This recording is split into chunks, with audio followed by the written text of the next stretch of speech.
شفاعته لي.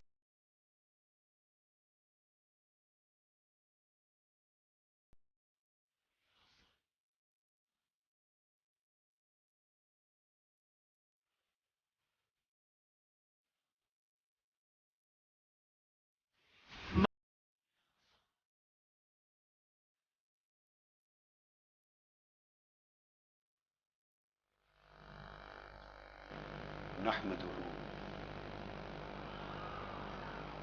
ونصلي ونسلم على سيدنا ومولانا محمد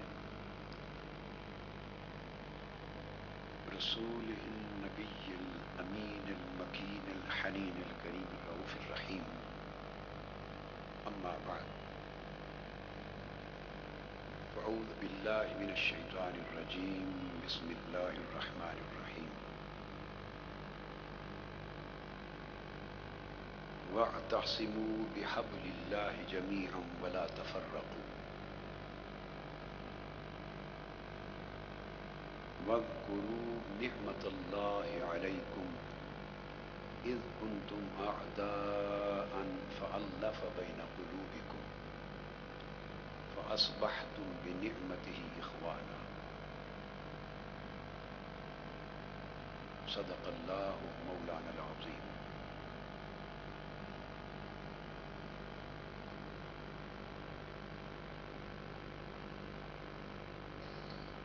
محترم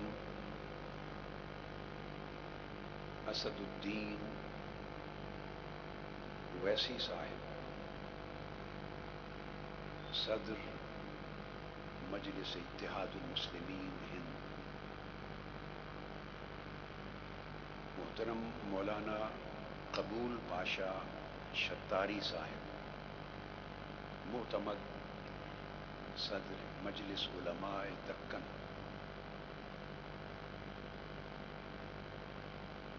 محترم عبد الرحیم انصاری صاحب، معتمد دار العلوم حیدرآباد، مولانا مسعود حسین مجتہدی صاحب، مولانا تقی رضا عابدی صاحب، مولانا سید اسرار حسین رضوی صاحب، مفتی ضیاء الدین نقشبندی صاحب اور مولانا فضل اللہ قادری الموسوی صاحب، دیگر جملہ مشائخ اعظام، علماء کرام، ایم ایل اے صاحبان اور مسلمانان حیدرآباد دکن کے سیاسی، مذہبی اور سماجی معزز نمائندگان، اور دارالسلام کے اس عظیم گراؤنڈ میں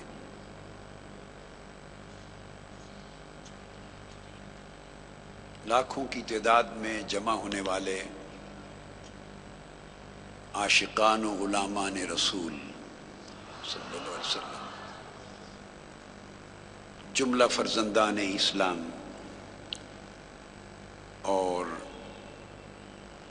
منہاج ٹی وی نیٹ ورک، اور آپ کا بھی ہے، اور دیگر جتنے ٹی وی چینلز کے ذریعے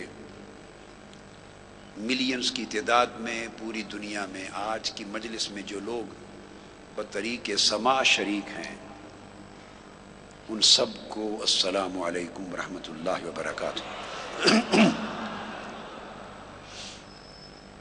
اللہ جل مجدہ کا شکر بجا لانے کے بعد میں سب سے پہلے محترم اسد الدین اویسی صاحب کو مبارکباد پیش کرتا ہوں۔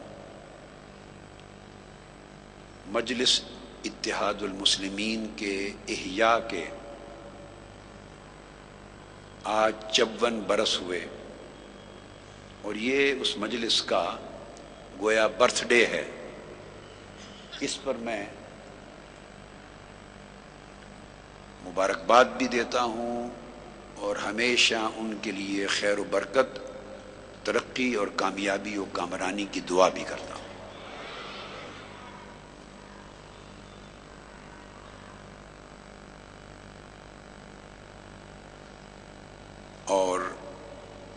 بطور خاص یہ دعا کرتا ہوں کہ آپ کی یہ سیاسی ڈھال اللہ رب العزت سے سلامت رکھے۔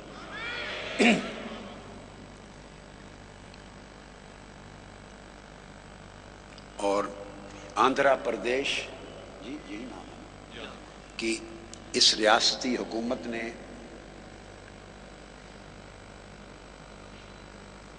مرکزی حکومت پورے ہند کی طرف سے اور ریاستی حکومت نے اور اسد الدین اویسی صاحب کی ذاتی کاوشوں کی بنیاد پر میرے دورہ کو جو فیسیلیٹیٹ کیا گیا اور جو سیکیورٹی مہیا کی اور جتنے انتظامات میں معاونت ہوئی، میں ان سب کا شکریہ ادا کرتا ہوں۔ آج کی اس نشست کا موضوع اتحاد امت اور سیرت نبوی صلی اللہ تعالی علیہ وآلہ وسلم ہے۔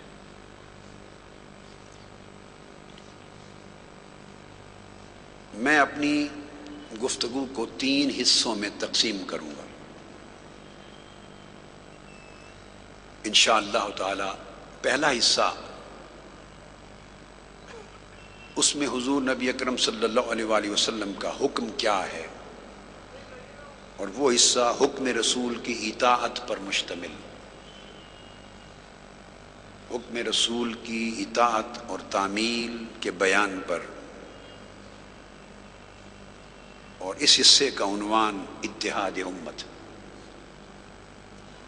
کہ قرآن و سنت میں حضور نبی اکرم صلی اللہ علیہ وآلہ وسلم نے صریحاً بار بار مسلمانوں کو متحد ہونے اور متحد رہنے اور ایک جسد واحد کی طرح جینے کا حکم فرمایا۔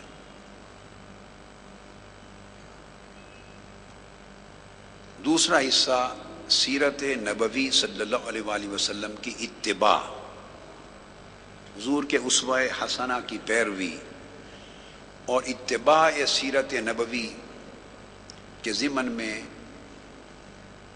اس حصہ گفتگو کا عنوان ہوگا کہ مسلمان پیکر امن و رحمت ہے اور اسے پیکر امن و رحمت ہو کے رہنا چاہیے۔ اس گوشہ سیرت نبوی کو میں لوں گا انشاءاللہ تعالی۔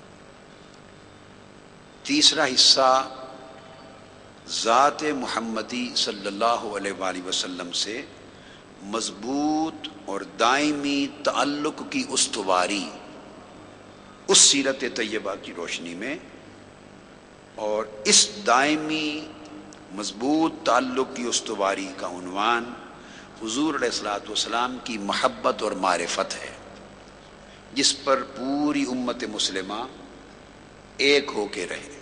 یہ فاؤنڈیشنز تو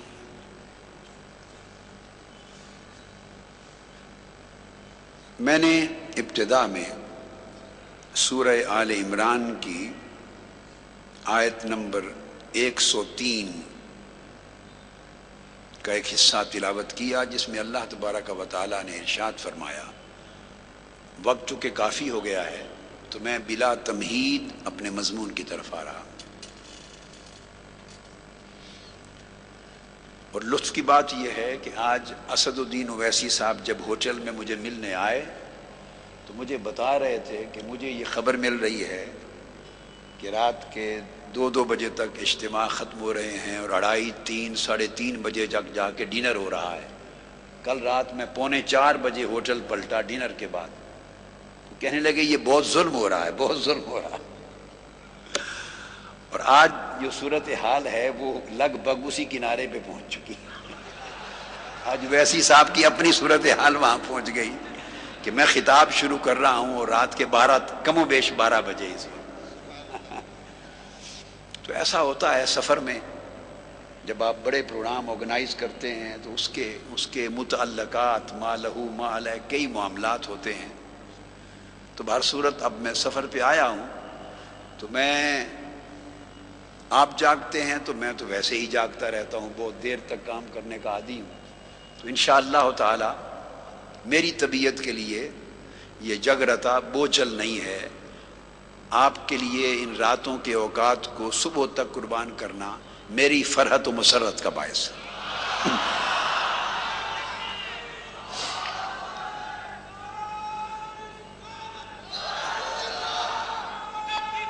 اور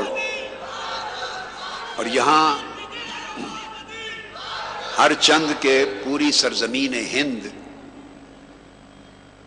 اسلام سے اور پیغمبر اسلام صلی اللہ علیہ وآلہ وسلم سے محبت کی آئینہ دار ہے، مگر حیدرآباد دکن کی سرزمین کا انداز پورے ہند میں نرالا ہے۔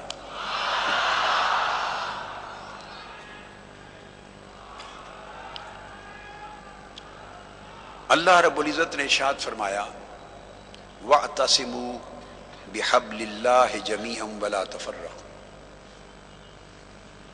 اویسی صاحب نے اپنے خطاب میں اتحاد امت کی ضرورت، اس کی اہمیت اور اس کی افادیت پر جو گفتگو کی کہ فرد اگر تنہا رہتا ہے تو اینٹ کی مانند اسے لوگ اپنی ضرورت کے لیے استعمال کر لیتے ہیں، وہ ساری اینٹیں جب یکجا کر دی جاتی ہیں تو مضبوط دیوار میں بدل جاتے ہیں۔ میں ان کی اس بات کو مکمل طور پہ انڈورس کرتا ہوں۔ کسی بھی قوم کی بقا ہمیشہ اتحاد میں ہے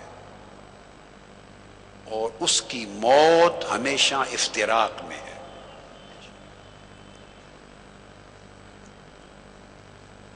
اسی وجہ سے اللہ رب العزت نے حکم دیا وَاعْتَصِمُوا بِحَبْلِ اللَّهِ جَمِيعًا، اللہ کی رسی کو تم سارے کے سارے مل کر مضبوطی سے تھام لو۔ اور پھر اتنی بات پہ اکتفا نہیں کیا، پھر فرمایا وَلَا تَفَرَّقُوا، اور ٹکڑے ٹکڑے نہ ہو جاؤ، پھوٹو نہیں بلکہ جڑو، اور اپنے اندر افتراق اور انتشار پیدا نہ کرو بلکہ اتحاد اور وحدت پیدا کرو۔ پھر حضور علیہ الصلوۃ والسلام کی بعثت سے پہلے جو حالت کفر تھی سرزمین عرب پر، اور بعثت محمدی صلی اللہ علیہ وآلہ وسلم کے بعد جب دور اسلام آ گیا تو دو زمانوں کا موازنہ کیا قرآن مجید میں، بعثت محمدی سے قبل اور بعثت محمدی صلی اللہ علیہ وسلم کے بعد۔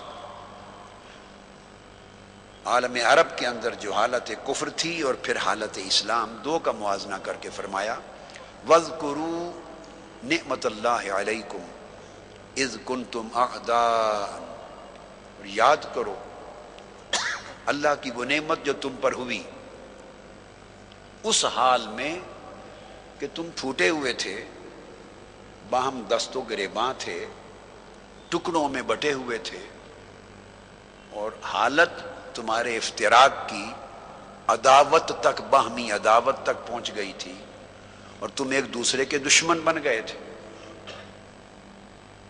اور چھوٹی چھوٹی بات پر تمہارے مابین فساد ہوتے، قتل و غارت ہوتی، خون خرابہ ہوتا، اور طویل مدت تک انسانوں کے طبقات کے درمیان جنگ رہتی، اور اس جنگ کی نظر پوری نسلیں ہو جاتی۔ اس افتراق کی، انتشار کی، نفرت اور عداوت کی کیفیت کو قرآن مجید نے حالت کفر کے ساتھ تعبیر کیا ہے، اور پھر فرمایا کہ اللہ نے نعمت کیا تھی کہ حضور نبی اکرم صلی اللہ علیہ وآلہ وسلم کو تمہارے اندر مبعوث فرمایا فَأَلَّفَ بَيْنَ قُلُوبِكُمْ، اور اس اللہ نے حضور علیہ الصلوۃ والسلام کے واسطہ اور وسیلہ سے تمہارے دلوں میں باہمی الفت پیدا کر دی، نفرت کو الفت میں بدل دیا اور افتراق کو اتحاد میں بدل دیا۔ فَأَصْبَحْتُمْ بِنِعْمَتِهِ إِخْوَانًا، اور تم جو ایک دوسرے کے دشمن تھے تم باہم بھائی بھائی بن گئے، عداوت اخوت میں بدل گئی۔ یہ آقا علیہ السلام کی بعثت اور آمد کا فیض ملا۔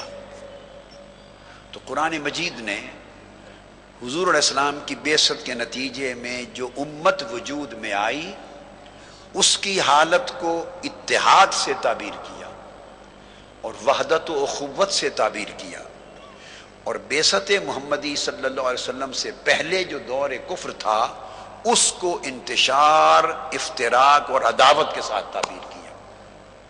یہ وہ بنیادی چیز، اور پھر اس پورے میسج کو بیان کرنے کے بعد آخر پہ ارشاد فرمایا اب مسلمانوں سنو، وَلَا تَكُونُوا كَالَّذِينَ تَفَرَّقُوا وَاخْتَلَفُوا مِن بَعْدِ مَا جَاءَهُمُ الْبَيِّنَاتُ وَأُولَٰئِكَ لَهُمْ عَذَابٌ عَظِيمٌ۔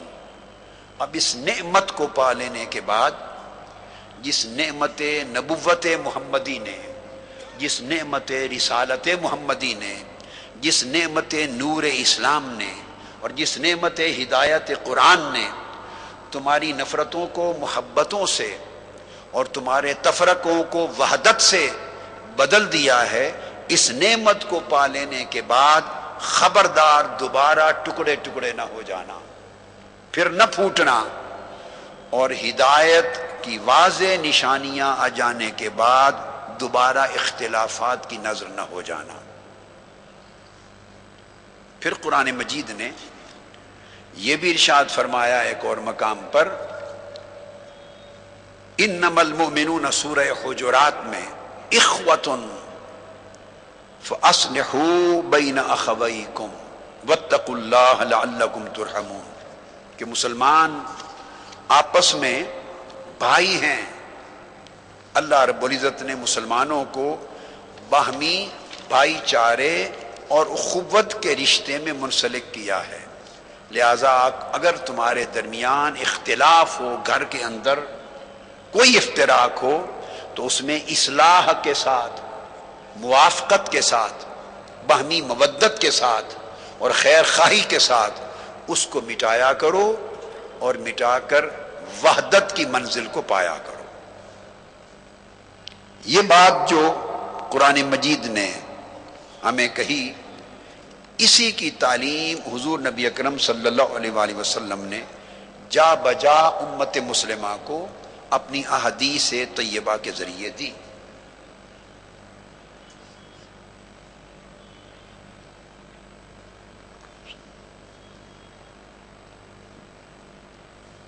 بیٹے منہاج ٹی وی کی ساؤنڈ اگر کم ہے تو میں تو آلریڈی مائک ہے، it is already closer to me. ابھی آپ دیکھیں کوئی اور ریزن ہے، مجھے نہیں سمجھ آ رہی۔ پوری دنیا میں اگر ساؤنڈ آپ خود چیک کریں، اگر منہاج ٹی وی ساؤنڈ میں کمزور ہے تو کوئی اور ریزن ہوگا۔ میں تو آلریڈی بڑا کلوز ہوں، مائک اس سے زیادہ تو پھر میرے منہ میں ہی داخل ہو جائیں گے اور فاصلہ نہیں رہے گا۔ حضور نبی اکرم صلی اللہ علیہ وآلہ وسلم نے امت کو جہاں وحدت کا درس دیا، حکم دیا، وہاں حکم دیا کہ وہ مسلمانوں کی جماعت کے ساتھ مسلمان جڑے رہیں۔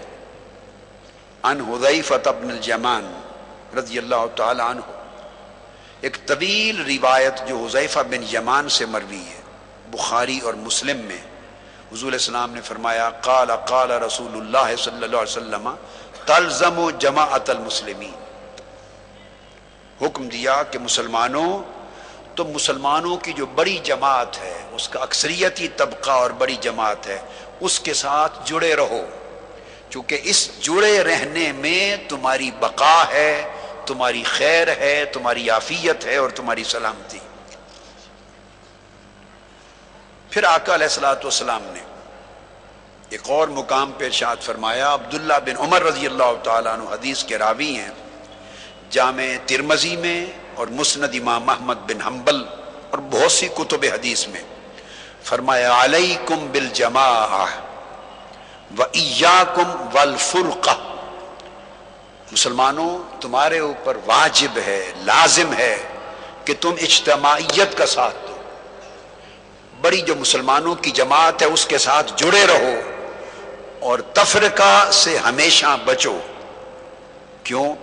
فإن الشیطان مع الواحد وَهُوَ مِنَ الْإِثْنَيْنِ أَبْعَدُ، اگر انسان مسلمان تنہا رہ جائے، اکیلا رہ جائے، تو شیطان کے اس کے قریب ہونا شیطان کے لیے بڑا آسان ہو جاتا ہے، اور اگر مسلمان جڑ جائیں، دو ہو جائیں، تو دو کے قریب شیطان کا جانا قدرے مشکل ہو جاتا ہے، اور زیادہ عدد ہو جائے تو شیطان کا ان کے قریب جانا مشکل تر ہوتا چلا جاتا ہے۔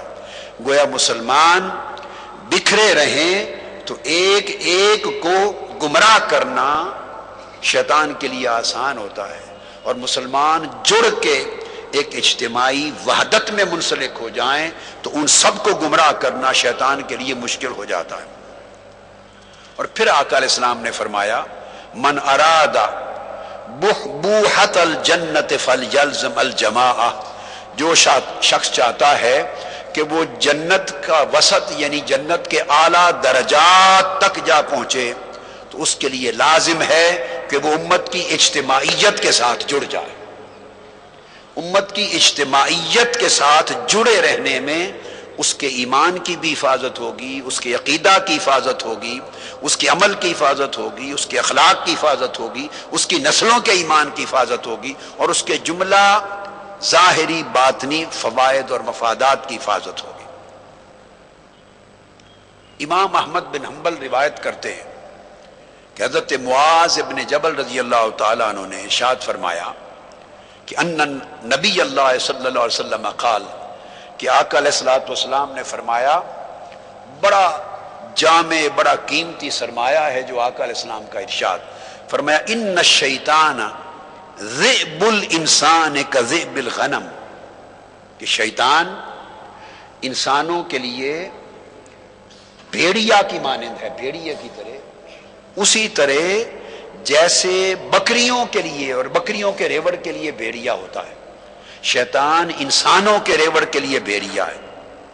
یأخذ الشاة القاسیة والناحیہ، یأخذ الشاة القاسیة والناحیہ، جو بھیڑ بکری، فإیاکم والشعاب وعلیکم بالجماعۃ والعامہ والمسجد، اس کو امام احمد بن حنبل نے، امام عبد الرزاق نے، امام طبرانی اور امام بہقی سب نے روایت کیا۔ آقا علیہ السلام نے فرمایا کہ شیطان اسی طرح تنہا اکیلے اکیلے مسلمان کو پکڑ کے کھا جاتا ہے، گمراہ کر دیتا ہے، برباد کر دیتا ہے، جس طرح بھیڑیے کو تنہا بکریاں مل جائیں تو ان کو کھا جاتا ہے۔ اس لیے آقا علیہ السلام نے فرمایا جس طرح بھیڑیا بکریوں کو اچک کے لے جاتا ہے ریوڑ سے الگ، اگر اسے مل جائیں تو مسلمان بھی الگ مل جائے تو شیطان اسے گمراہ کر دیتا ہے۔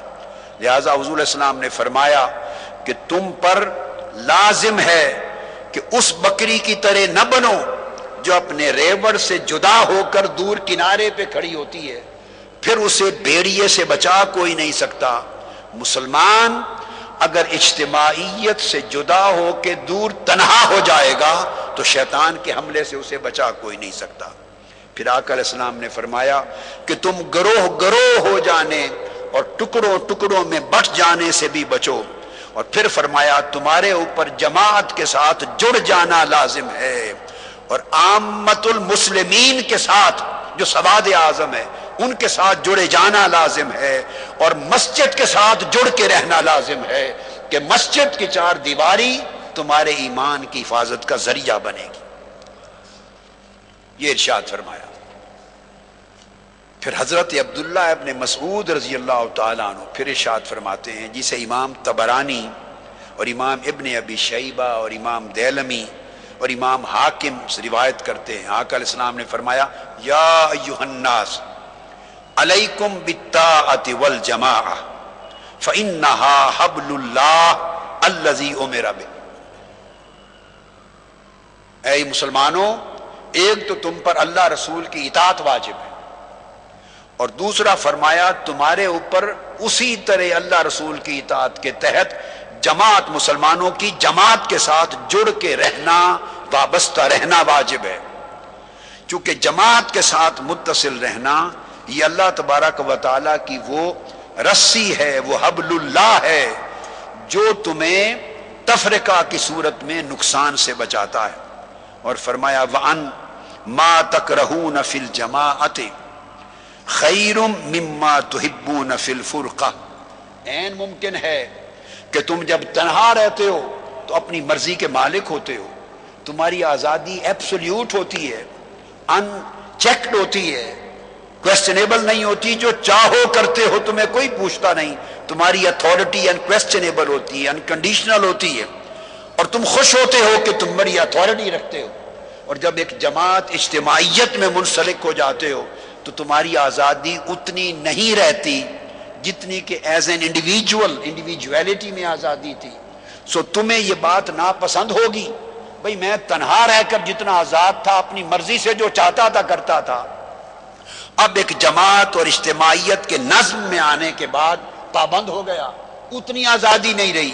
آقا علیہ السلام نے فرمایا ممکن ہے تمہیں یہ نظم اجتماعی ناپسند ہو اور تنہائی کی آزادی زیادہ پسند ہو، مگر فرمایا اس ناپسند نظم سے گھبرانا نہیں، خیر اور نفع اسی میں ہے، خیر اور نفع اسی میں ہے. اب حضرت انس بن مالک رضی اللہ تعالیٰ عنہ روایت کرتے ہیں، آقا علیہ السلام نے مزید ارشاد فرمایا یقول ان امتی لا تجتمع علی ضلالہ، میری امت کبھی گمراہی پر مجتمع نہیں ہوگی. میری امت کو حضور علیہ السلام نے اس امت محمدی کو کرامت عطا کی، امت محمدی کو شرف عطا کیا. دو شرف یاد رکھ لیں، خاص امت محمدی کو عطا کیے، بلکہ تین شرف بطور خاص عطا کیے جو پہلے کسی امت کو نہ ملے تھے، امت محمدی کو ملے. یہ فقط صدقہ ہے نالین مصطفیٰ کا صلی اللہ علیہ وسلم. وہ شرف کیا ملے؟ ایک شرف تو امت محمدی صلی اللہ علیہ وآلہ وسلم کو ہی عطا ہوا کہ آقا علیہ السلام نے فرمایا کہ میری امت کبھی بھی گمراہی پر مجتمع نہیں ہوگی. یہ ضمانت کسی پیغمبر نے اپنی امت کے لیے اپنے بعد کی نہ دی تھی. فرمایا قیامت تک لا تجتمع امتی علی ضلالہ، میری امت کا اجماع کبھی گمراہی پر نہیں ہوگا. سو میری امت کی اکثریت کو جب کسی عقیدے پر، عمل پر، طریقے پر، شعار پر جمع ہوتے دیکھو تو سمجھ لینا کہ اسی اجتماعیت میں ہدایت کا راستہ ہے. اللہ نے امت کی اجتماعیت کو گمراہی سے بچایا ہے، اور اگر امت پھوٹ جائے گی تو اللہ رب العزت کی حفاظت کی ضمانت اس پر نہیں ہے. ایک دوسرا شرف یہ دیا آقا علیہ السلام نے فرمایا، صحیح مسلم میں حدیث آتی ہے، شہدائے احد کے اوپر فاتحہ پڑھنے کے بعد منبر پہ خطاب کیا، فرمایا میں دنیا سے ان قریب رخصت ہونے والا ہوں، اور دوسری خوشخبری یہ ہے کہ لوگوں میں اس خوف سے بے نیاز ہو کے جا رہا ہوں، اب شرک پلٹ کے میری امت میں نہیں آئے گا. تو جو لوگ امت محمدی صلی اللہ علیہ وسلم کی اکثریت پر شرک کا طعنہ دیں یا شرک کا خیال کریں، گویا انہوں نے آقا علیہ السلام کے فرمان کو رد کر دیا ہے. اب فرمایا میری امت دنیا داری میں مبتلا تو ہو سکتی ہے، دنیاوی مفادات میں ایک دوسرے کے گلے تو کاٹ سکتی ہے، یہ بدنصیبی ہوگی، مگر جس شرک کی جڑیں میں کاٹے جا رہا ہوں وہ شرک پلٹ کر میری امت میں نہیں آئے گا. تو آقا علیہ السلام کی امت اب مشرک نہیں ہو سکتی. تو حضور علیہ السلام کی امت کی اکثریت کو کسی بھی اعتبار سے مشرک تصور کرنا یا آقا علیہ السلام کی اس ضمانت کو گویا رد کرنا ہے. اور تیسری آقا علیہ السلام کی امت کو جو شرف دیا وہ یہ کہ ہاں وقت کے ساتھ ساتھ بگاڑ آئیں گے، دین کی تعلیمات میں بگاڑ آئے گا، اخلاق میں آئے گا، قدروں میں آئے گا، افکار میں آئے گا، عقائد میں آئے گا. بگاڑ ہمیشہ وقت گزرنے کے ساتھ ساتھ آتے رہیں گے، لیکن یہ شرف امت محمدی کو گیا کہ چونکہ میرے بعد اب قیامت تک کوئی نبی اور رسول نہیں آئے گا، میرے بعد کوئی کتاب نہیں آئے گی، میرے بعد کوئی وحی نہیں آئے گی، کوئی نبوت اور رسالت کا سلسلہ نہیں آئے گا. سو اب قیامت تک ہر صدی کی ابتدا میں اگر دین کی قدریں مٹ جائیں گی تو دین کو زندہ کرنے کے لیے ہر صدی کی ابتدا میں مجدد آئے گا، اور اس مجدد کے ذریعے دین کی مٹتی ہوئی قدروں کو زندہ کیا جائے گا. دین کے اندر عقائد میں جو خرابیاں آئیں گی ان کو اصلاح کی جائے گی.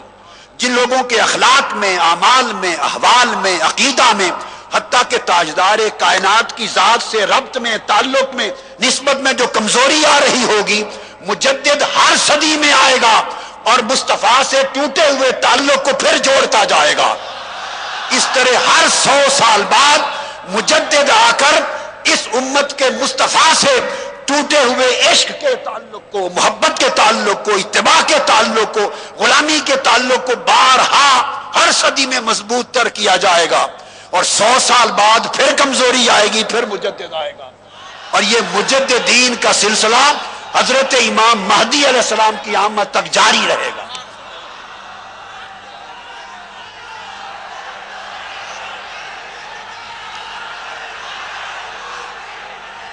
ذرا ٹیشو پیپر.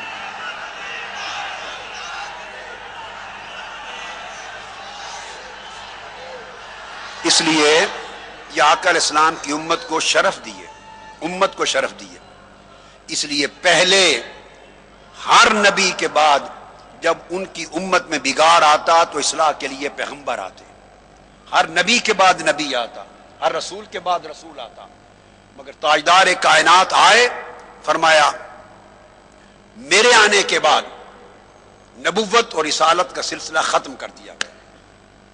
ختمت بین نبوت و رسالہ، ختم کر دی گئی، اور سلسلہ انبیاء اور سلسلہ رسل بند کر دیا گیا. کیونکہ میرے آقا اول الخلق تھے اور آخر الانبیاء ہوئے. تخلیق میں، کائنات میں سب سے پہلا نور مصطفیٰ کا تھا، اور ظہور میں سب سے آخری نبوت اور رسالت مصطفیٰ کی. اب انسانی فطرت تو وہی ہے جو پہلے ہوتا تھا. حالات وقت بدلنے کے ساتھ ساتھ خرابی آتی تھی، گمراہی آتی تھی، عقائد میں بگاڑ آتا. آپ نے پہلے مذاہب کی کتابوں کو دیکھا، بہت کچھ دیکھا، تبدیلیاں ہو جاتی. عمل تو وہی ہے، فطرت تو وہی ہے. تو پھر نبی اور رسول آ کے اس کی اصلاح کر دیتے، پھر ریوائز کر دیتے، پھر ریوائز کر دیتے، پھر ریویو کروا دیتے، پھر اس کی اصلاح ہو جاتی. مگر جب آقا علیہ السلام کی بعثت پر نبوت اور رسالت کا سلسلہ بند کر دیا تو نبوت اور رسالت کا بدل اللہ نے حضور کی امت کے لیے مجددین میں بدل دیا. اب قیامت تک جو کام پہلی امتوں کے انبیاء کرتے تھے، امت محمدی کا وہ کام حضور کی امت کے مجدد کرتے رہیں گے. یہ شرف امت کو دیا. اس لیے فرمایا جس امت کا اتنا بڑا شرف ہو، اس امت کی جو اجتماعیت ہے، اکثریت ہے، اور اس اجتماعیت کو سنبھالنے والی جو جماعت ہے، وہ جہاں بھی ہو. یہ بات سمجھنے والی، خواہ وہ سرزمین ہند ہے، خواہ وہ پاکستان ہے، خواہ وہ سرزمین عرب ہے، عجم ہے، دنیا میں جہاں جہاں مسلمانوں کی اجتماعیت دیکھو اور سواد اعظم دیکھو، مسلمانوں پر واجب ہے کہ اپنے ایمان اور اولادوں اور نسلوں کے ایمان اور عقیدے کی حفاظت کے لیے وہ اجتماعیت سے جڑ کے رہیں. جڑے رہیں گے تو ایمان ان کی نسلوں میں چلے گا، کٹے رہیں گے تو شیطان اچک کے لے جائے گا. فرد قائم ربط ملت سے ہے تنہا کچھ نہیں. فرد قائم ربط ملت سے ہے تنہا کچھ نہیں. موج ہے دریا میں اور بیرون دریا کچھ نہیں. یہ موجیں جو اکڑتی ہیں اور بڑے بڑی کشتیوں کو ڈبو دیتی اور دریاؤں بڑے بڑے شپس کو، جہازوں کو ہلا دیتی ہیں. اتنی طاقت ہوتی ہے نا موجوں میں، اتنی طاقت ہوتی ہے. وہ موج جو طوفان بپا کرتی ہے، جہازوں کو ڈبو دیتی ہیں، اگر وہ اکٹھی ہوتی ہیں طاقت کے ساتھ تو جہاز الٹ جاتے ہیں. اگر وہ موج ایک ایک ہو جائے اور سمندر سے باہر نکل جائے تو پانی بن کے بکھر جاتی ہے. اس کی حیثیت کوئی نہیں رہتی، حیثیت نہیں رہتی. یہی ایسی ایک قدرت کا یہ نظام ہے، نظام قدرت ہے، نظام فطرت ہے. اس لیے آقا علیہ الصلوۃ والسلام نے فرمایا اور اب پہچان دی. صاف ظاہر ہے کہ ساری امت تو یکجا نہیں ہو سکتی. یہ تو پاسبل نہیں کہ پوری امت اور کل مسلمان وہ سارے ایک اجتماعیت میں جمع ہو جائیں. یہ تو ہوتا نہیں، یہ تو ہوتا نہیں. میں بھی پوری دنیا میں سفر کرتا ہوں اور میں شرق تا غرب مسلمانوں کو میں نے زندگی میں یہ کبھی نہیں کہا کہ تم منہاج القرآن میں شامل ہو جاؤ. میں نے کبھی نہیں کہا کہ منہاج القرآن ہی واحد ایک جماعت ہے جو تمہارے ایمان اور عقیدہ کو بچائے گی. آپ اگر میرے 7,000 خطابات کو بھی سنیں تو میں نے اس التزام سے کہ منہاج القرآن میں شامل نہیں ہوگے تو تمہارا عقیدہ اور ایمان نہیں بچے گا اور صرف اسی میں شامل ہونے سے بچے گا، یہ کلمہ آپ نے میری لائف کے 30 سال میں کبھی نہیں سنا. میں نہیں کہتا، مگر یہ ضرور کہتا ہوں ورلڈ وائڈ پوری دنیا میں یہ آپ کو میرے سینکڑوں ہزاروں خطابات میں نصیحت ملے گی کہ لوگوں اجتماعیت چھوڑ کے تنہا نہ رہو، اجتماعیت سے جڑے رہو، جماعت کے ساتھ جڑے رہو، کیونکہ اللہ اور اس کے رسول کا حکم ہے. تنہا رہو گے تو نہ اپنا عقیدہ بچا سکو گے، نہ اپنے بچوں کا، نہ اپنے مفادات کی حفاظت کر سکو گے، نہ خیر محفوظ ہوگی. جڑو. اب سوال پیدا ہوتا ہے کہ جڑیں جماعت کے ساتھ، تو کون سی جماعت؟ میں کہتا ہوں عقل و دانش سے کام لو. جو جماعتیں آپ کو دستیاب ہوں ہر ایک کو دیکھ لو، جو جہاں دین اور ایمان اور عقیدہ کی حفاظت اور دنیا اور دین کے دونوں معاملات کی جہاں سب سے زیادہ بہتری اور حفاظت کی امید نظر آئے، اس سے جڑ جاؤ، اس سے جڑ جاؤ. یہ نصیحت میری ہمیشہ ہوتی ہے. مگر یہ کہ بکھر جائیں گے تو کاٹ دیے جائیں گے. اس لیے آقا علیہ السلام نے فرمایا، عبداللہ ابن عمر رضی اللہ تعالیٰ عنہ کا ارشاد، آقا علیہ السلام نے فرمایا قال قال رسول اللہ صلی اللہ علیہ وسلم لا یجمع اللہ هذه الامت علی الضلالۃ ابدا. امام حاکم نے مستدرک میں اور امام ترمذی نے جامع الصحیح اپنی سنن میں فرمایا اللہ پاک پھر میری اس امت کو کبھی گمراہی پر جمع نہیں کرے گا. اور گمراہی پر جمع نہ ہونے کا مطلب کیا؟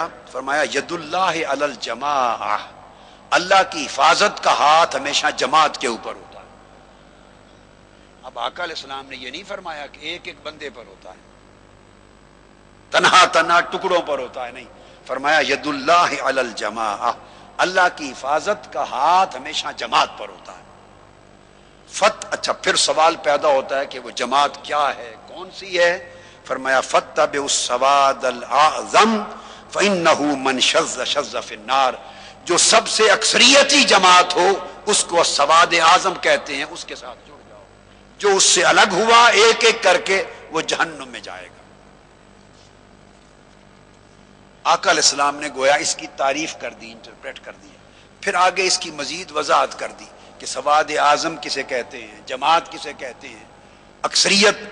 فرمایا حضرت ابو ذر غفاری رضی اللہ تعالیٰ عنہ روایت کرتے ہیں، امام احمد بن حنبل نے روایت کیا اور امام عبد الرزاق اور امام طبرانی نے.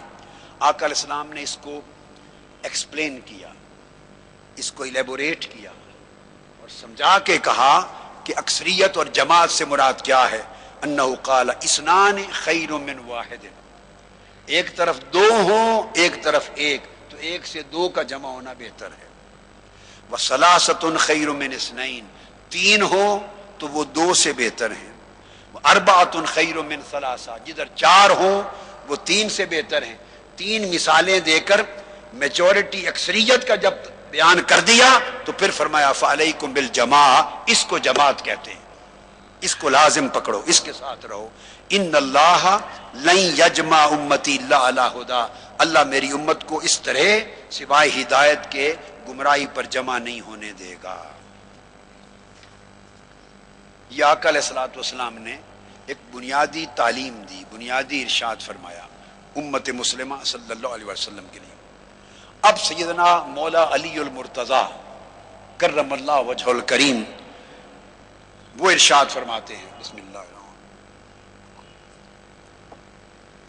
اور یہ حدیث آپ سے مروی سنن ابی داود میں ہے اور مصنف ابن ابی شیبہ میں. سیدنا علی المرتضی رضی اللہ تعالیٰ عنہ نے ارشاد فرمایا، بڑا خاص میسج ہے مولا علی المرتضی کا. فرمایا ان الاسلام ثلاث اصافی، لوگوں کے اسلام کی بنیاد تین چیزوں پر ہے. اسلام کی بنیاد، نظام اسلام کی بنیاد کتنی چیزوں پر ہے؟ تین چیزوں پر.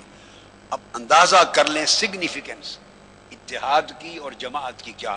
فرمایا الایمان والصلاۃ والجماعہ، تین چیزوں پر نظام اسلام کی بنیاد قائم ہے، ایک ایمان پر، ایک نماز قائم کرنے پر، اور ایک جماعت کے ساتھ جڑے رہنے پر۔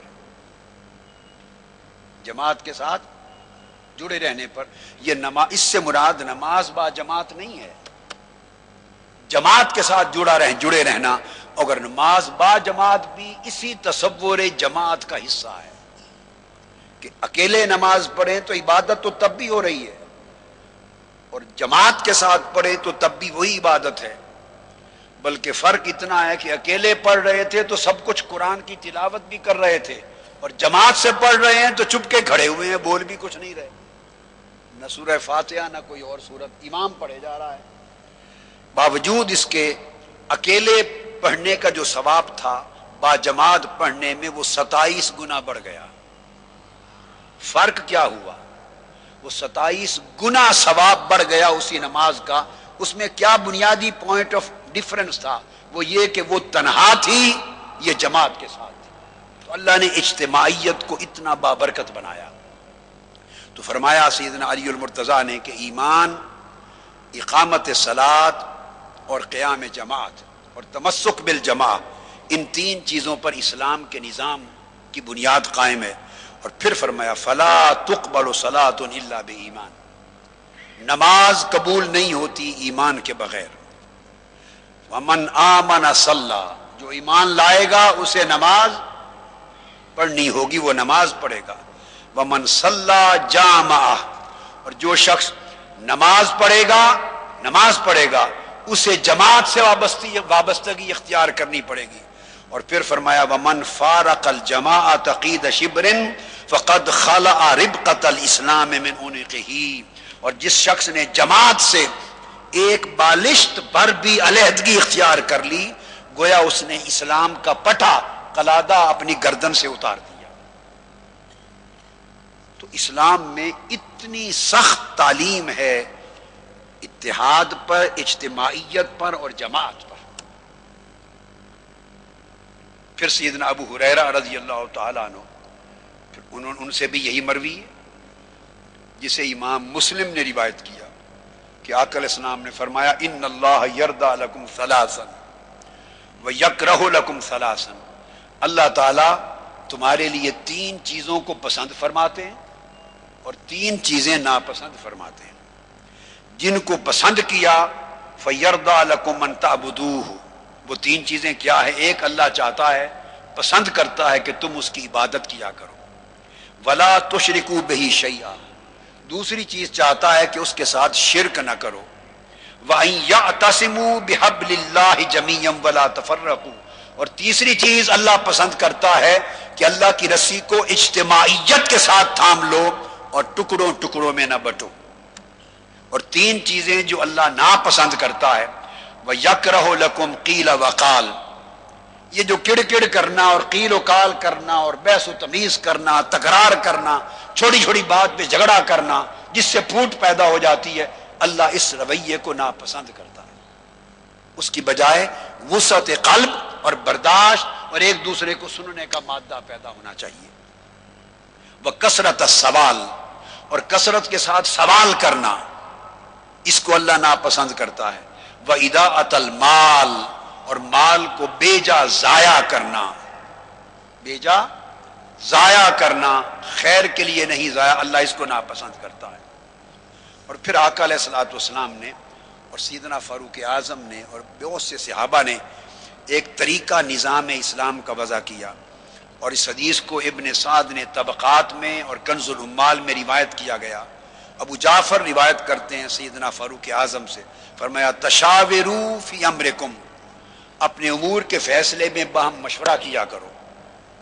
فإن كان اثنان واثنان، اگر مشورے میں دو دو کی رائے تقسیم ہو جائے، دو ایک طرف اور دو ایک طرف، یہ ڈیموکریسی ہے۔ اس سے بعض لوگ مجھ سے پوچھتے کہ جمہوریت کی اساس کیا ہے اسلام میں؟ یہ حدیثیں جتنی سنا رہا ہوں کہ دو ایک سے بہتر، تین دو سے بہتر، چار تین سے بہتر، یہ ڈیموکریسی کی فاؤنڈیشن ہے اسلام میں۔ تو جمہوریت کی، اصل جمہوریت کی بنیاد آقا علیہ الصلوۃ والسلام نے دنیا میں رکھی. اصل جمہوریت کے عملی بانی اور فکری بانی تاجدار کائنات صلی اللہ علیہ وآلہ وسلم ہے.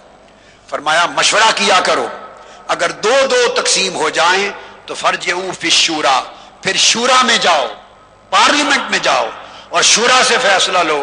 وَإِنْ كَانَ أَرْبَعَةٌ وَإِثْنَانَ فَوْزُوا صِنْفَ الْأَكْثَرِ، اگر ایک طرف زیادہ ہو جائیں 4 ایک طرف 2 تو پھر جو اکثریت کا فیصلہ ہے اس کو قبول کرو، وہ قانون بنے گا. تو یہ پارلیمنٹری ڈیموکریسی اور یہ جو اکثریتی قانون کے اوپر ایک نظام کو وضع کرنا، اس کا بانی عالم مغرب نہیں ہے، اس کا بانی گنبد خضرا کا مکی تاجدار مدینہ.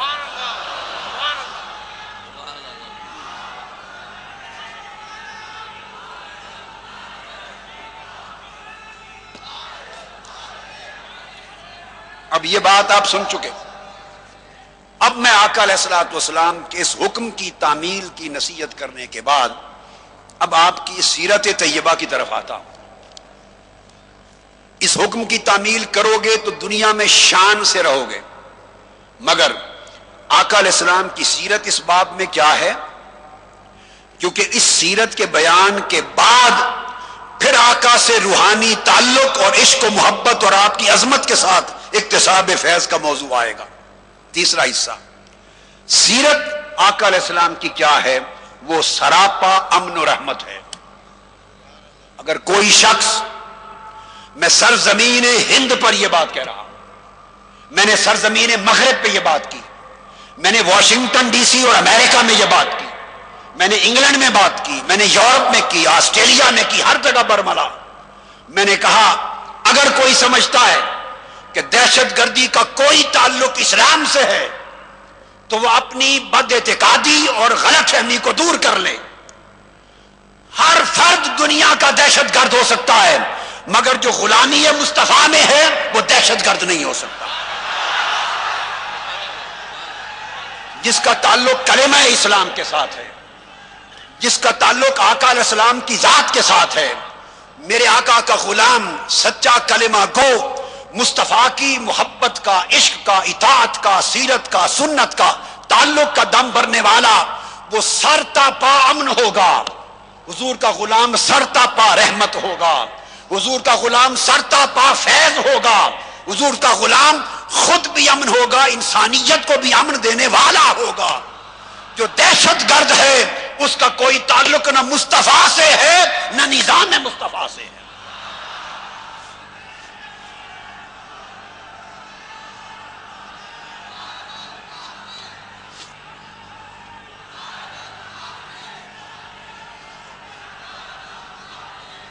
اور میں یہ بھی بات کر دوں آقا علیہ الصلوۃ والسلام کی اس سیرت طیبہ کے عنوان سے کہ آقا علیہ السلام کی سیرت کیا ہے.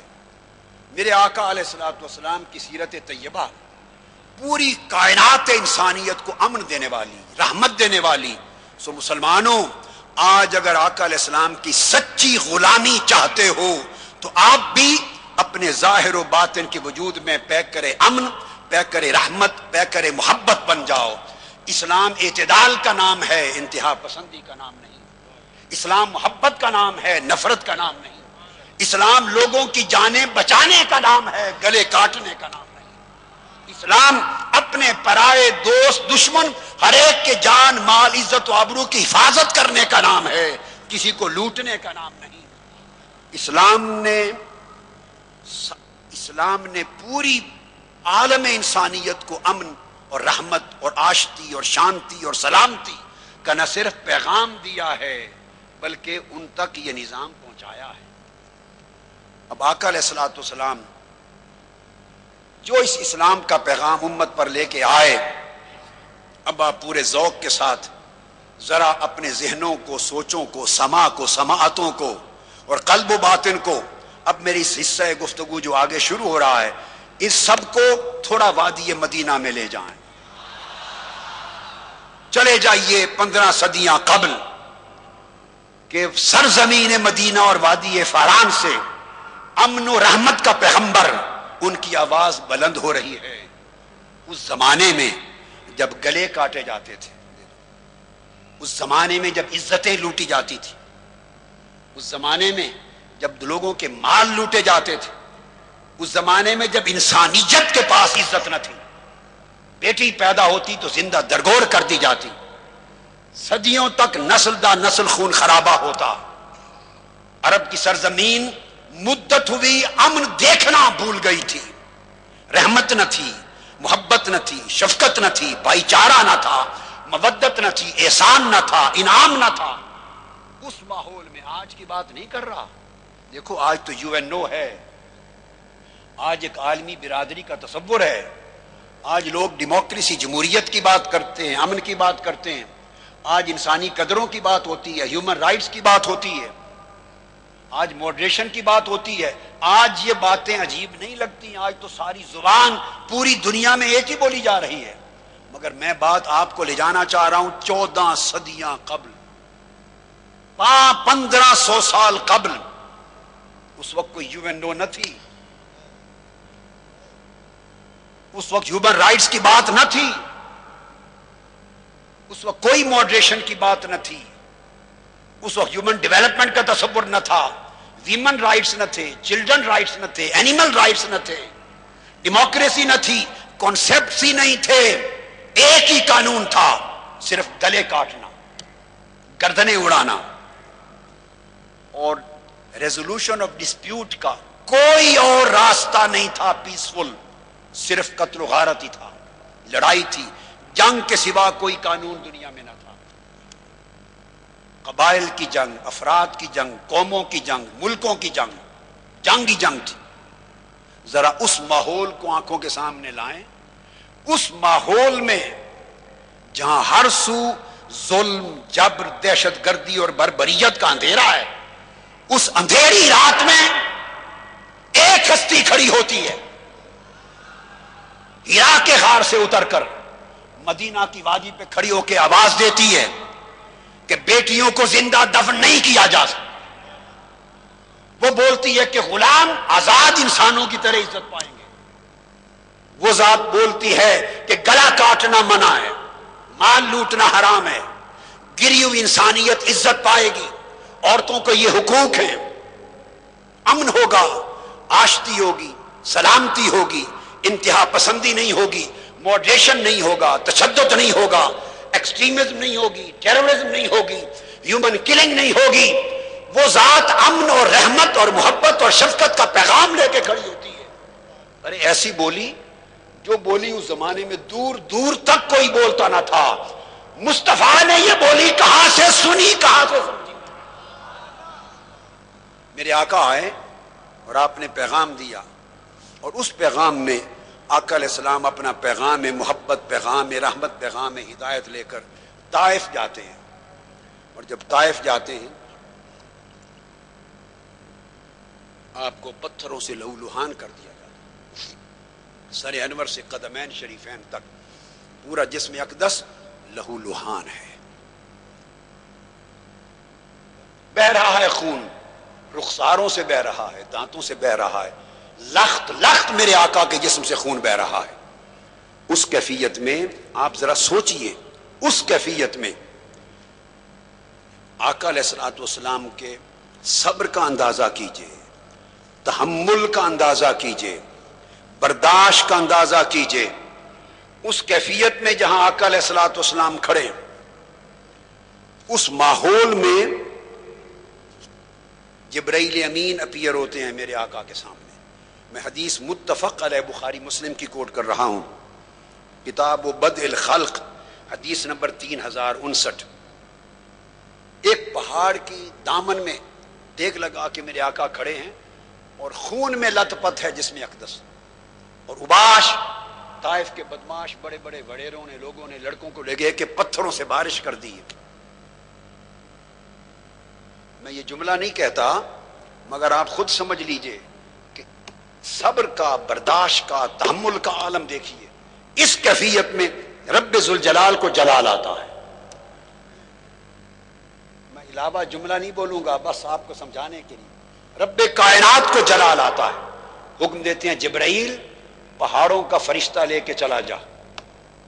اپیئر ہوتے ہیں جبرائیل امین، یا رسول اللہ آقا علیہ السلام فرماتے ان عائشہ رضی اللہ تعالی عنہ فنظرت فاذا فیہا جبریل فنادانی، میں نے دیکھا تو اچانک جبرائیل میرے سامنے کھڑے، مجھے آواز دی یا رسول اللہ صلی اللہ علیہ وسلم، آواز دی جبرائیل نے اور عرض کیا قد بعث الیک ان اللہ قد بعث الیک ملک الجبال لتأمرہ بما شئت فیہم۔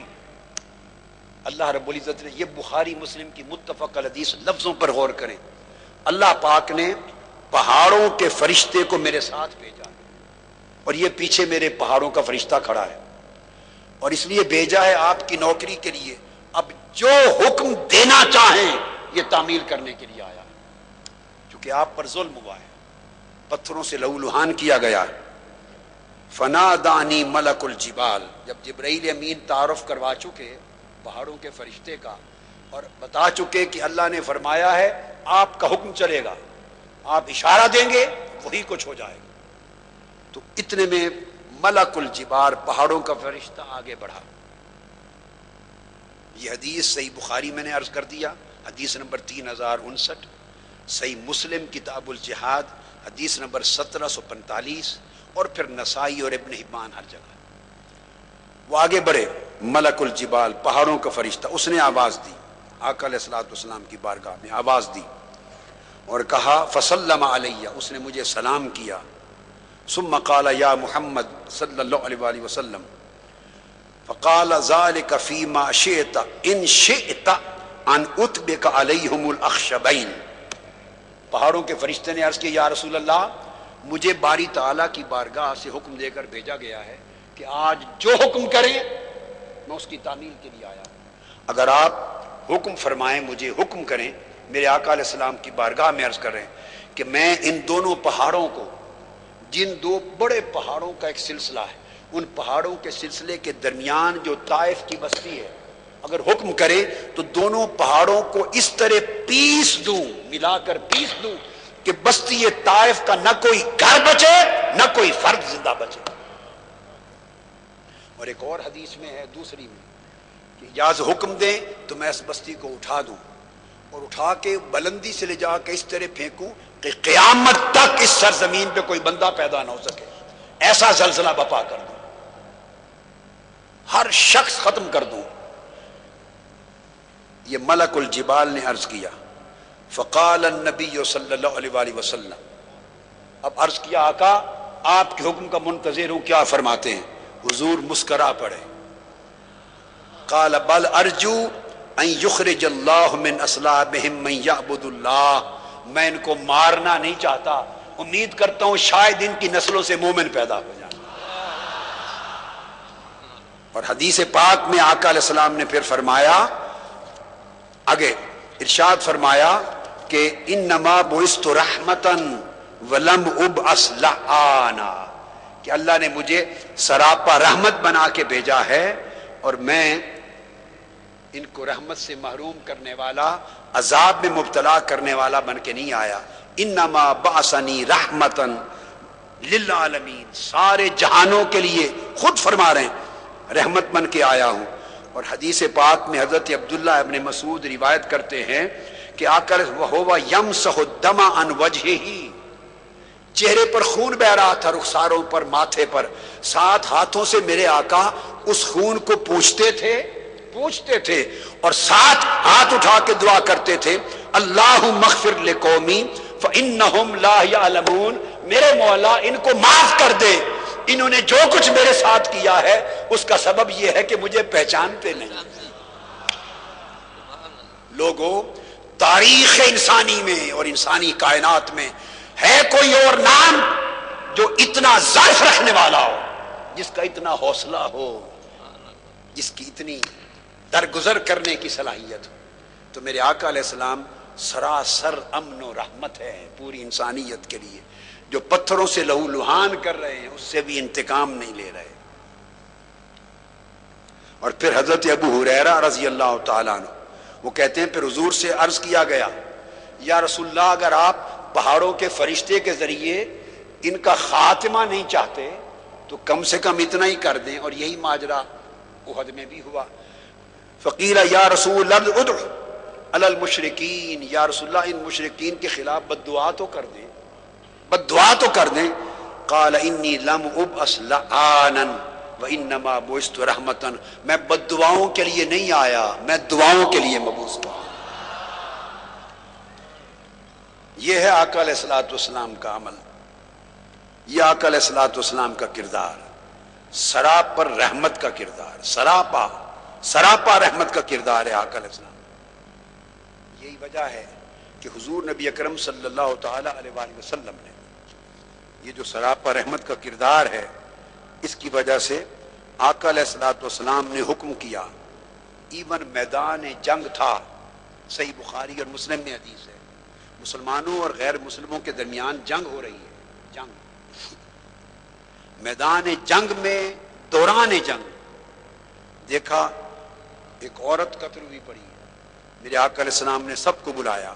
عبداللہ بن عمر رضی اللہ تعالیٰ عنہ روایت کرتے ہیں، فنہا رسول اللہ صلی اللہ علیہ وآلہ وسلم عن قتل النساء والصبیان، فرمایا خبردار اگر جنگ بھی جاری ہو تو دوران جنگ بھی عورتوں اور بچوں کو قتل کرنا بین کر دیا گیا، نہیں مار سکتے۔ آقا علیہ السلام نے یہ امت مسلمہ کو کورس آف ایکشن اور کردار عطا کیا، اور آقا علیہ الصلوۃ والسلام کا عمل رحمت کا، امن کا، محبت کا، وہ صرف نیکوکاروں کے لیے نہیں تھا، یاد رکھ لیں، یہ نہیں کہ جو نیک ہیں متقی ہیں ان کے لیے ہے، نہیں، گنہگاروں کے لیے بھی تھا۔ الحمدللہ آقا علیہ السلام نے ایک روز پوچھا صحابہ کرام سے کہ اللہ نے مجھے شفاعت دی، اللہ پاک نے مجھ سے پوچھا، آقا علیہ السلام فرماتے ہیں کہ اللہ پاک نے مجھ سے پوچھا کہ محبوب دو میں سے کوئی ایک چیز اختیار فرما لیں، ایک یہ کہ میں آپ کو کوٹا دے دوں، جتنی امت آپ کی قیامت تک ہوگی اس کا 50% اس کو بخشش ہو جائے گی۔ اللہ پاک نے فرمایا میں کوٹا دے دیتا ہوں، قیامت تک جتنی امت ہوگی 50%، نصف امت بغیر حساب و کتاب کے بخش دی جائے گی، بغیر حساب و کتاب کے۔ ایک آپشن یہ ہے، اور فرمایا دوسرا آپشن اللہ نے دیا کہ یہ کوٹا نہ لیں، 50% امت علل اطلاق بخشی جائے، نہ حساب و کتاب ہی نہ ہو۔ دوسری آپشن یہ ہے کہ آپ کو شفاعت کا حق دے دوں، جس کو چاہیں بخشوا لیں۔ تو آقا علیہ السلام فرماتے ہیں مجھے اللہ پاک نے فرمایا ان دو آپشنز میں سے کون سی قبول ہے؟ آقا نے فرمایا فاخترت الشفاعہ، میں نے کہا باری تعالیٰ مجھے امت کی بخشش کے لیے کوٹا نہیں چاہیے کہ آدھی امت بخشی جائے، کوٹا نہیں چاہیے، مجھے شفاعت کا حق دے دے۔ اللہ نے دے دیا۔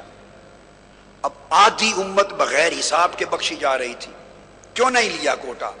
اب آقا کی رحمت کا عالم دیکھیے، کوٹا اس لیے نہیں لیا کہ آقا نے سمجھا کہ اگر قیامت کے دن میری آدھی امت ساری بخش دی جائے، آدھی، اور اس کے بعد میرا کوٹا تو ہو جائے گا ختم، تو بعد میں کوئی گناہگار بچ جائے، وہ کوٹے سے باہر ہے، وہ پکار لے مجھے یا رسول اللہ میں مارا گیا، چھڑا لیں، تو میرے پاس تو اس کی بخشش کا اب کوٹا نہیں ہوگا، تو میں اس کو بچا نہیں سکوں گا۔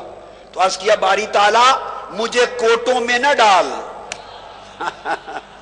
مجھے کوٹے کے دھندے میں نہ ڈال، میری شفاعت کا حق مطلق کر دے کہ میں جس جس کی بخشش کا کہتا جاؤں تو بخشتا چلا جائے۔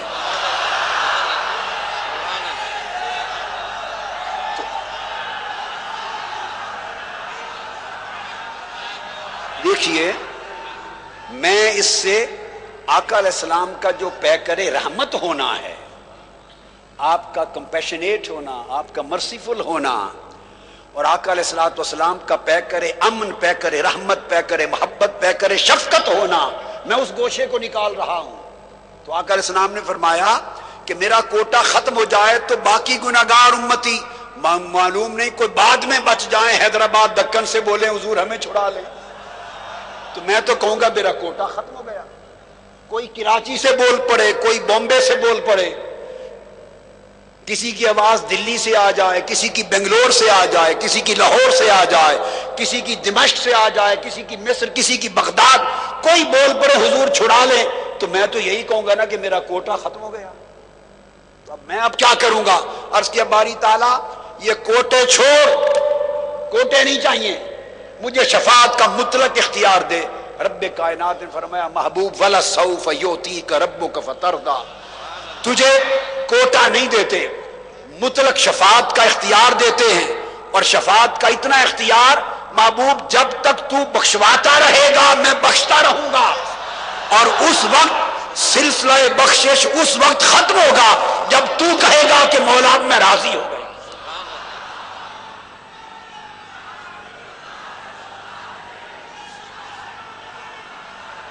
سو لوگوں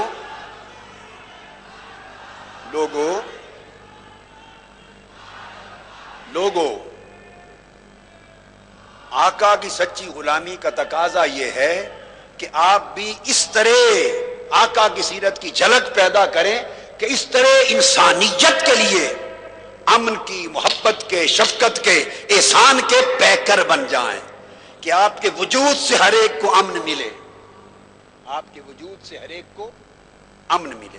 تو آقا علیہ الصلوۃ والسلام نے پھر آگے جو بات فرمائی، پھر صحابہ کرام نے پوچھا کہ آپ کیا سمجھتے ہیں کہ یہ میں نے جو شفاعت کا حق لیا یہ متقین کے لیے لیا؟ صحابہ سے پوچھا کیا سمجھتے ہیں میں نے نیکوکاروں کے لیے لیا، جو نمازی، پرہیزگار، نیکوکار ہیں ان کو بخشوانے کے لیے شفاعت کا حق لیا؟ میرے آقا نے فرمایا نہیں، فرمایا نہیں، فاخترت للمذنبین الخطائین، اس لیے کہ وہ جو نیکوکار ہیں وہ تو اللہ کے فضل سے خود ہی بخشے جائیں گے، میں نے شفاعت کا حق لیا ہی گناہگاروں کے لیے ہے، خطا کاروں کے لیے۔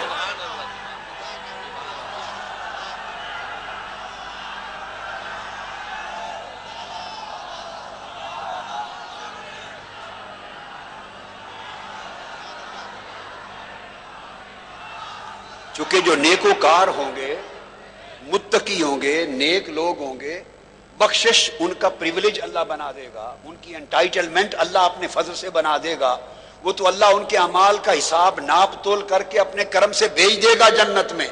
رہ جائیں گے گناہگار جن کا ناپ تول ہوگا تو نیکیاں کم اور گناہ زیادہ، وہ مایوس کھڑے ہوں گے، انہیں اپنے اعمال پہ بھروسہ نہیں ہوگا۔ تو آقا نے فرمایا کہ میں نے تو شفاعت کا حق لیا ہی اپنی امت کے گناہگاروں کے لیے، اس لیے گناہگاروں تمہیں مبارکباد ہو کہ نیکوکاروں کے لیے خدا ہے، گناہگاروں کے لیے مصطفیٰ ہے۔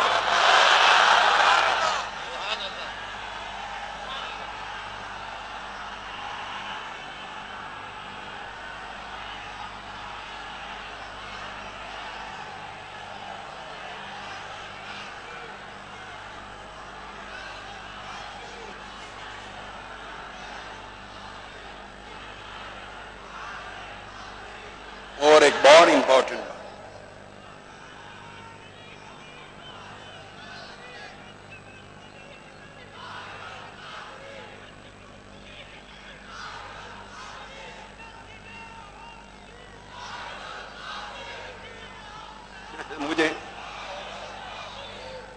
میں یہ ٹائم آپ کو نعروں کے لیے نہیں دے رہا، نہ مجھے اس میں انٹرسٹ ہے، آپ نعروں میں لگ جاتے ہیں تو میں تھوڑا یہ گرم مشروب پی کے اپنے گلے کو سارا سکون دے دیتا۔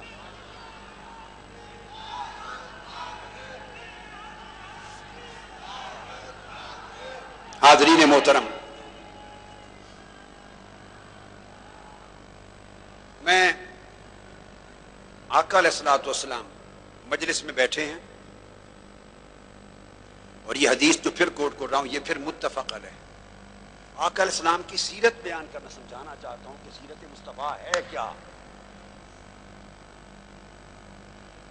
مجلس میں بیٹھے ابو ہریرہ رضی اللہ تعالیٰ عنہ حدیث کے راوی ہیں، حدیث متفق علیہ،